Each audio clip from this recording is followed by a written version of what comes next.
Ma'am, मैं अब तक की तरफ से आपसे ये जानना चाहता हूँ, आए दिन इस तरह की घटनाएं घट रही हैं हर शहर में, गली मोहल्ले में, हर दूसरा शख्स इसका शिकार होता जा रहा है। इस बारे में आप क्या कहेंगे? देखिए, इस बारे में पहली बात तो आपको स्वयं इसकी जानकारी, स्वयं सुरक्षा रखनी पड़ेगी, अपने स्वयं अपने आप को करना पड़ेगा। दूसरा, इसके लिए हम लोग नुक्कड़ों पर, मतलब चौराहों पे, स्कूल्स में और जितनी सोसाइटीज हैं, RWA है, मतलब चौराहों पे जहाँ भीड़ भाड़ वाला इलाका है, अपने माइक के द्वारा, गाड़ियों के माध्यम से, कांस्टेबल के माध्यम से, स्वयं मेरे द्वारा हम लोग जागरूकता अभियान चलाया जा रहा है और लोगों को बताया जा रहा है। सबसे बड़ी बात यह है कि आप जब भी आप फेसबुक, इंस्टा और आप व्हाट्सएप, इसके अलावा फाइनेंशियल फ्रॉड, जिस पर भी आप शिकार होते हैं, जान लीजिए आपकी कामचोरी है या आपका लालच है या आपको ना जाना पड़े। आपका केवाईसी अपडेट होना है, केवाईसी अपडेट होना है, बैंक जाओ, क्यों नहीं जाते हो? आपसे कोई कहता है एक ऐप डाउनलोड करो, एनीडेस्क, क्विक सपोर्ट, आपको क्या जरूरत है डाउनलोड करने की? आप जब उसके बारे में नहीं जानते हो। फेसबुक, मुझे कहना है कि फेसबुक पे आप पुरुष हैं, आप महिला हैं, तो अगर महिला है तो पुरुष को, पुरुष है महिला को, तो बिना जाने हुए आप फ्रेंड रिक्वेस्ट क्यों एक्सेप्ट कर रहे हैं? अगर एक्सेप्ट कर रहे हैं तो आप हेल्दी बातें करें, हेल्दी बातें करें। अगर कोई महिला आपसे कह रही है कि नहीं, अब मैं लास्ट में आपके बात करती है और कहती है फ्रेंडशिप है और कस्टम के नाम पे कॉल आती है कि आपका यहाँ पे 1-2 करोड़ का गिफ्ट भेज रहा हूँ, बाहर का रहने वाला हूँ, उसके बाद आपका दिमाग ठनकना चाहिए कि कोई आदमी को मैंने तो वीडियो कॉल नहीं देखा तो वो 2 करोड़ का गिफ्ट कैसे भेज सकता है? इंस्टा पे महिलाओं की आईडी बना करके उनके साथ ब्लैकमेलिंग की जाती है। आप अपने इंस्टा आईडी को प्राइवेट रखें, मतलब सिक्योरिटी लगा के रखें। आप फेसबुक पे हैं, उसी तरीके से बहुत सी बातें हैं जो आपको अवेयर होने की आवश्यकता है। अभी आजकल नेट पे भी आप हैं, नेट पे भी आप देखिए साइबर जागरूकता संबंधी कार्यक्रम चल रहे हैं और हम लोग लगातार कर रहे हैं जिसके संबंध में। और कहीं भी कोई भी चीज हम लोग छोड़ा, यहाँ तक कि ऑटो वाले, हमारे ऑटो वाले भाई भी आए हैं, क्यों आए हैं? ऑटो वाले जितने भी लोग हैं, सब लोग को मेरे मतलब यहाँ तक प्रयास कर रहे हैं कि सबको जन जन तक ये बात पहुंचे। उसके बाद फाइनेंशियल फ्रॉड में कुछ बातें जो केवाईसी के नाम पे, वो आप क्योंकि माध्यम एक मिल गया है तो आप इसमें भी एक बार केवाईसी के लिए आप बताओ।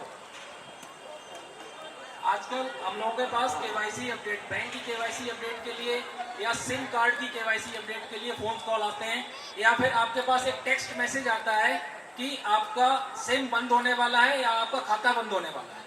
तो बहुत सारे लोग उस मैसेज पर दिए हुए नंबर पर कॉल करते हैं या उस पर दिए हुए लिंक पर क्लिक करते हैं, या फिर जब कॉल करते हैं तो उधर से आपके पास बताया जाता है कि हम बैंक से बोल रहे हैं या हम आपके मोबाइल कंपनी से बोल रहे हैं और हम आपकी मोबाइल की सिम की केवाईसी ऑनलाइन ही कर देंगे, या फिर आपके बैंक खाते की केवाईसी हम यहीं से कर देंगे। और जैसा कि नाटक के माध्यम से बताया गया था कि केवाईसी अपडेट करने के लिए वो आपको एक स्क्रीन शेयरिंग ऐप भी डाउनलोड करवा सकते हैं, और वो ऐप डाउनलोड करवा सकते हैं। वो ऐप का नाम हो सकता है टीम व्यूअर, हो सकता है एनीडेस्क हो सकता है, या कोई भी ऐसा ऐप हो सकता है। लेकिन उसका भी वो आपसे OTP कह के नहीं नंबर लेंगे, उसके लिए वो कहेंगे एक नंबर आपकी स्क्रीन पर डिस्प्ले हो रहा होगा, वो नंबर हमारे साथ शेयर कर दीजिए। क्योंकि आजकल लोगों के दिमाग में OTP सुनने में तो आ जाता है, लेकिन नंबर से वो लोग स्ट्राइक नहीं करते। तो किसी भी तरीके का स्क्रीन शेयरिंग ऐप जिसके बारे में हमें जानकारी नहीं है वो हमें डाउनलोड नहीं करना है। और जब स्क्रीन शेयरिंग ऐप डाउनलोड करके उसके बाद में वो फी पेमेंट के लिए कहते हैं कि आप 10 रुपए की फी पेमेंट कर दीजिए, हम आपकी केवाईसी अपडेट कर देंगे। अब 10 रुपए बहुत ही छोटा अमाउंट होता है, तो कोई भी कहता है चलो हमें कहीं जाना नहीं पड़ेगा, इतना तो मेरा वहां जाने का पेट्रोल ही फूक जाएगा, क्योंकि पेट्रोल वैसे ही बहुत महंगा हो रहा है इस समय। तो आदमी कहता है बचा लो जितना बच सकता है, तो वो 10 रुपए पे करना प्रीफर करता है। और वो 10 रुपए पे करने के लिए उसके द्वारा दिए हुए लिंक पर अपने कार्ड की जानकारी, अपना CVV, अपना OTP सब कुछ शेयर कर देता है। और शेयर करने के बाद में उधर जो दूसरा बंदा बैठा हुआ है उसको वो आपकी सारी चीजें रीडेबल है और वो उनको करके आप यूज करके आपका खाते को खाली कर देता है। इसके अलावा और भी सारी चीजें हम लोग सब लोग ऑनलाइन पेमेंट करते हैं, तो कभी कभी समस्याएं आ जाती हैं।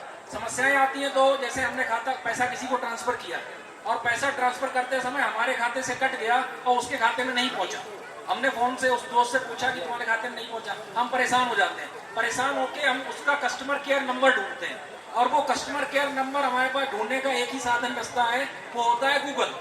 हम गूगल पर डालते हैं customer care number of this and this, और उसके बाद में हमें एक मोबाइल नंबर, हमारा ह्यूमन टेंडेंसी होती है कि हम वो एक जो बड़ा सा नंबर 1800 करके आता है उसको अवॉइड करके और एक मोबाइल नंबर पे कॉल करते हैं जिससे कि हमारी डायरेक्ट बात हो जाए, क्योंकि उस नंबर पर हमारी ये 5 दबाइए, 3 दबाइए, 2 दबाइए, उसके बाद 5 मिनट वेट कीजिए, तब जाके कहीं कॉल लग पाती है।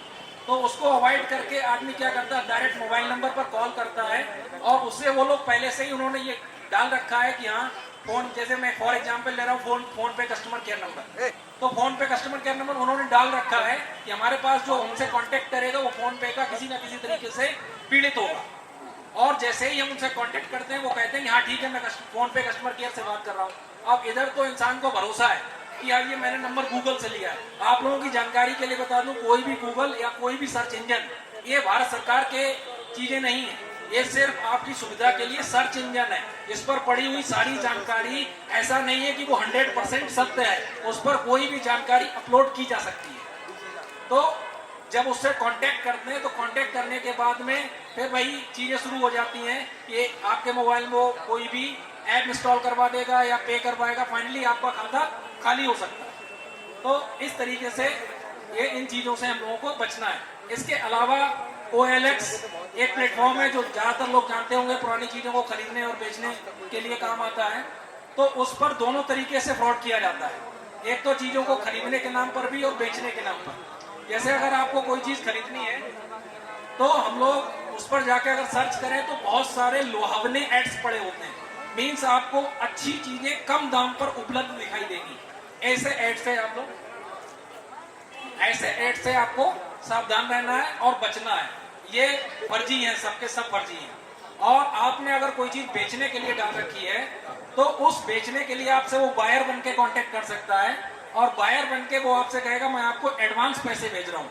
तो कभी एडवांस पैसा लेने के लिए QR कोड स्कैन नहीं करना है, क्योंकि QR कोड हमेशा पैसा पे करने के लिए किया जाता है। QR कोड को हम जब स्कैन करते हैं तो पैसा हमारे खाते से जाता है, QR कोड को स्कैन करके हमारे खाते में पैसा आता नहीं है। ये चीज है। दूसरी चीज है कि मैट्रिमोनियल साइट जो शादी.com है, जीवनसाथी.com है, इंडियन मैट्रिमोनी.com है, इस पर तमाम फेक प्रोफाइल्स बनी हुई हैं जो अपराधियों द्वारा, विदेशी मूल के नागरिकों द्वारा, अफ्रीकन्स के द्वारा, नाइजीरियंस के द्वारा बनाई गई हैं और उन पर काफी चार्मिंग प्रोफाइल तैयार की जाती है अच्छे NRI लोगों के फोटोज लगाकर, और उस पर जब महिलाएं या पुरुष, मतलब हर तरीके की प्रोफाइल्स हैं, ब्राइड की भी प्रोफाइल है, ग्रूम की भी प्रोफाइल है, तो दोनों तरीके के लोग उनसे कांटेक्ट करते हैं और उनके जाल में फंस जाते हैं। और जब जाल में फंस जाते हैं तो शादी के नाम पर कुछ लोग एडवांस में वो इमरजेंसी दिखा देते हैं, अपने रिलेटिव्स की इमरजेंसी दिखा देते हैं, कोई बीमार पड़ गया है, किसी का एक्सीडेंट हो गया है। तो इन सब चीजों में हमें नहीं फंसना है, ओवरऑल इन चीजों में नहीं फंसना है।